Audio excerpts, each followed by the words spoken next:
Hmm. Hmm. Oh, suck it, Inhumans! Agents of S.H.I.E.L.D.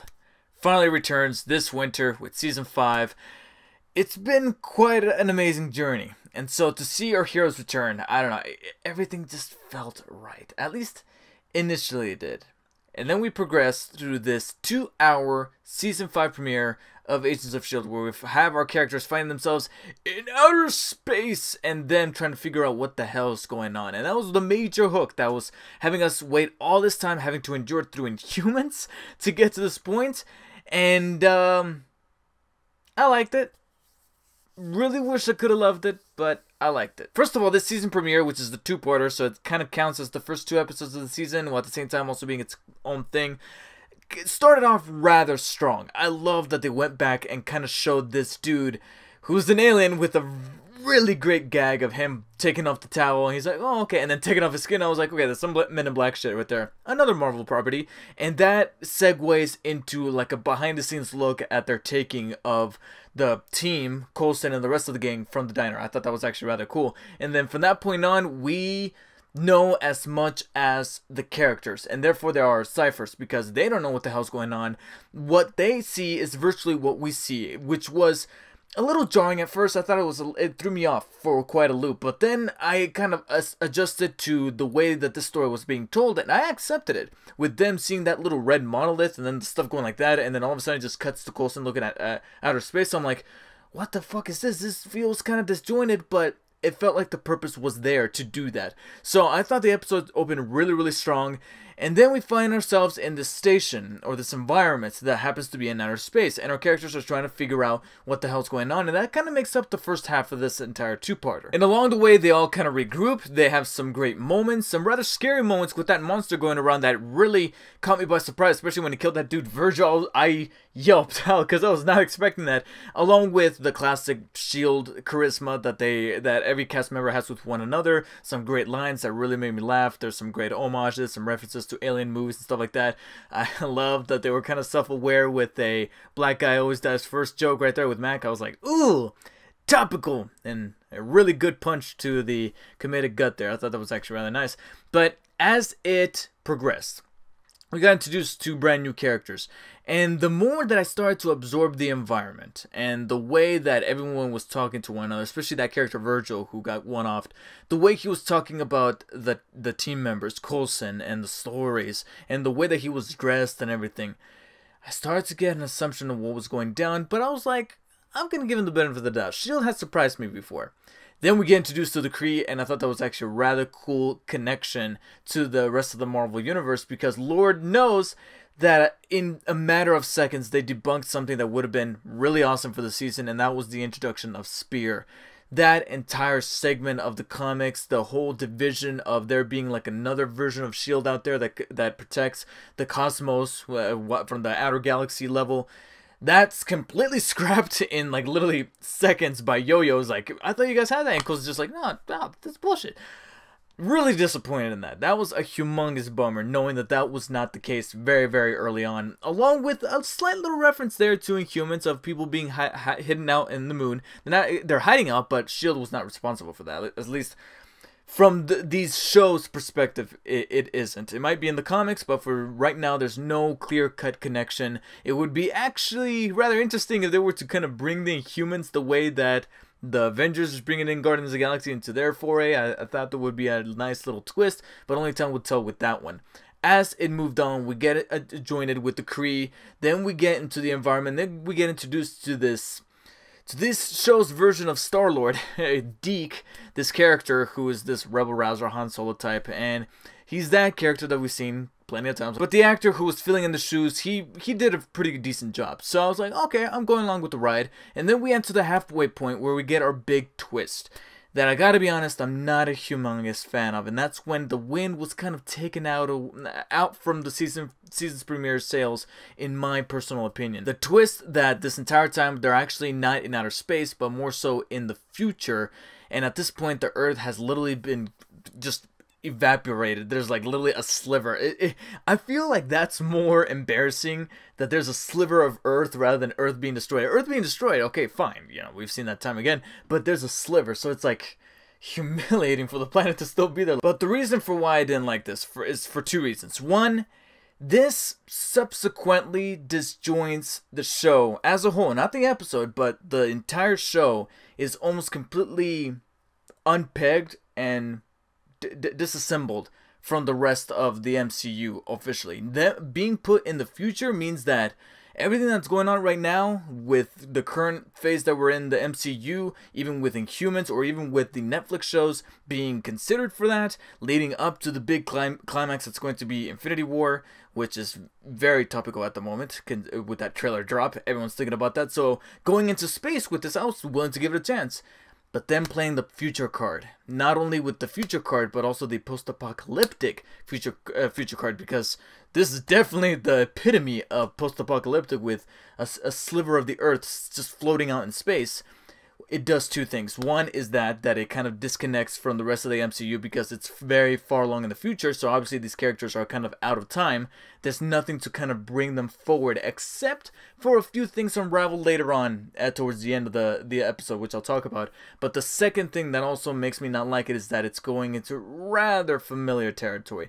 Them talking about the little things that they go into wrists. I'm blanking on the name right now, what they're called, but the things that like trackers or whatever. This system of the Kree taking humans and then putting them in that Mad Max style where they're being fed, just like in Mad Max they're fed water. Here they're fed what seem to be peanuts, and of course people are going to be fighting for them. There's these higher ups that have, you know, the cleanliness. Kind of reminds me of the Middle Earth movies like Lord of the Rings or whatever, where you got the elves that are super pristine. The Kree are kind of like the Marvel's answer to that. So them being put, these elements, all these different elements being put into some kind of amalgamation here in S.H.I.E.L.D., I'm hoping that it will become an acquired taste. But so far as a standalone episode, I'm not a humongous fan of taking our characters that I already love and then putting them in really, really overly familiar territory, because I was really hoping for them to go the spear route and for them to trade it in for this typical, like, oh yeah, we have a class system here, you know, we have the stories, we don't know what a skylight is. It's like,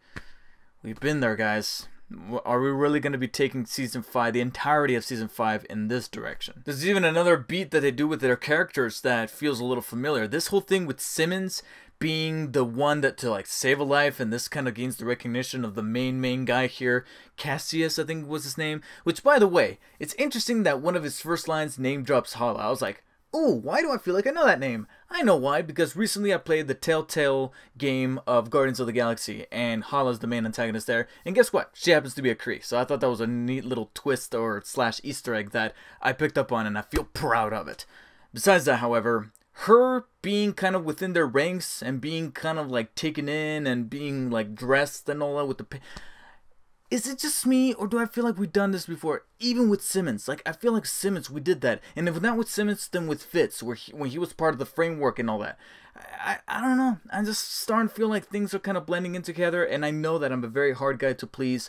But I was really hoping for something rather unique and cool and very nuanced with S.H.I.E.L.D. So for things to feel familiar, it's rather noticeable. The only thing that I think could really bring things into some really unfamiliar territory that really is not only going to keep me interested, or at least much more interested, because it's S.H.I.E.L.D. I still love the show. I'm still going to be watching week to week. I'm still going to be reviewing week to week.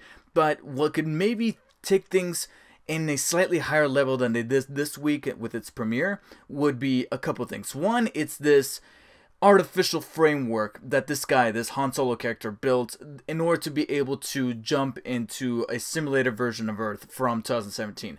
Why is this needed? One, to kind of bridge things on a story level with what's going on with Fitz currently. So now Daisy as well as Deke will be able to somehow connect with what Fitz is currently doing on Earth in present day, especially with that note that he said, you know, working on it, Fitz. How the hell did he manage to plant that there? There must have been like some kind of timely connection. I'm really curious to figure out how the hell he did that. But also, it'll break the claustrophobicness of seeing this environment over and over and over. I know that that's kind of the feeling that they're going for, but I don't want to see it every single week. That's the advantage of a show, is that you're able to go to different phases and to go through different things and kind of evolve over a season. It's fine for a movie. If this was a movie, which essentially it kind of was because it was a 2-hour premiere, it's fine, but I don't want to be jumping into S.H.I.E.L.D. every single week and all I see is these hallways. Hey, even Coulson makes a comment about how these people were raised with nothing but 4 walls around them, and I'm like, yeah, I understand that maybe that's what the creators are trying to evoke a feeling on their audience, but I personally don't want to be trapped in there with them. So I think that a good form of escape is to either cut back to Fitz and to figure out what he's doing in the present day, and also with Daisy and Deke going into the simulator version of Earth and to kind of string these things together. I'm like, okay, something could be done really interesting there. And besides planting those things, they also kind of cemented other characters that I am taking an interest in, and some of them are actually the Kree. Like, for example, this main antagonist, Cassius.